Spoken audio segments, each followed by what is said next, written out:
క్రీస్తునందున ప్రియులకు ప్రేమతో వందనాలు తెలియజేయుచున్నాను. మార్చి నెల 1వ తేదీ 2025. ఈ రోజు దేవుడు మనకు చేస్తున్న వాగ్దానం ఏమిటనగా యిర్మీయా గ్రంథము 29వ అధ్యాయము 12వ వచనం. మీరు నాకు మొరపెట్టుదురేని, మీరు నాకు ప్రార్థన చేయుచూ వత్తురేని, నేను మీ మనవి ఆలకింతును. ఆమేన్.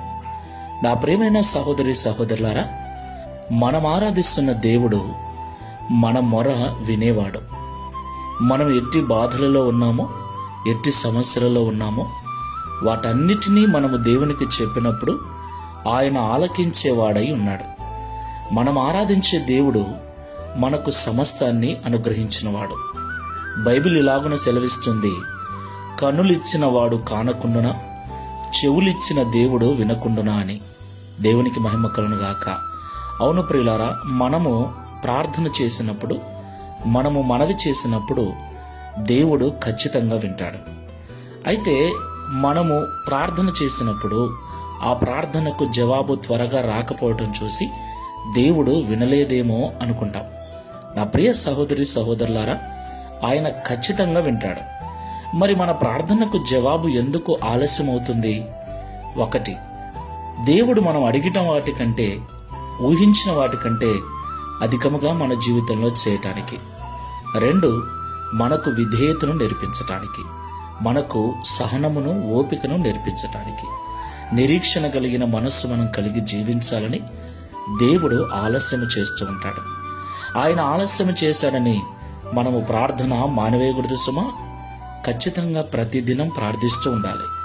ప్రార్థన మన జీవితంలో ఒక భాగమైపోవాలి, ఒక అలవాటుగా మారాలి. ప్రార్థన చేసుకోకపోతే మనస్సులో ఏదో వెలితైనట్లుగా ఉండాలి. కాబట్టి ప్రార్థన చేయండి, దేవునికి మొరపెట్టండి. దేవుడు ఖచ్చితంగా మీ మనవి ఆలకించి మీకు ప్రతిఫలం అనుగ్రహిస్తాడు. ప్రార్థన చేసుకుందాం. ప్రేమ స్వరూపుడమైన తండ్రి, పరిశుద్ధుడైన ప్రభువా, మీకు స్తోత్రాలు చెల్లిస్తున్నాం. మీరు మొరపెడుతూ నా దగ్గరికి వచ్చినట్లయితే, మీరు నాకు ప్రార్థన చేస్తూ వచ్చినట్లయితే, నేను మీ మనవిని, మీ మొరను ఆలకించి మీకు సహాయం చేస్తానని మాతో మాట్లాడినందుకు స్తోత్రాలు. ప్రభువా, కొన్నిసార్లు సహాయం ఆలస్యమైనప్పుడు, ప్రార్థనకు జవాబు ఆలస్యమైనప్పుడు మాలో కొన్నిసార్లు దేవుడు వినలేదేమో, దేవుడు ఆలకించలేదేమో, దేవుడు ఇవ్వడేమో అని ప్రార్థన మానేసి, నీకు మొరపెట్టడం మానేసి మనుషుల సహాయం కొరకు పరిగెడుచున్నాం. ప్రియ తండ్రి, మమ్మల్ని మన్నించండి. మీరు మా మేలు కొరకే ఆలస్యము చేస్తూ ఉన్నారని ఈరోజు మాతో మాట్లాడినందుకు స్తోత్రాలు.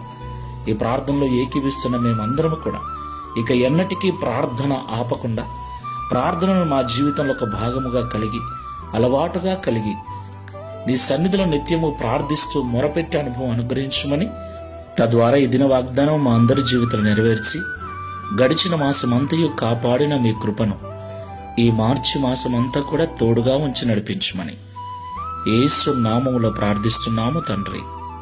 Amen. Praise the Lord. God bless you.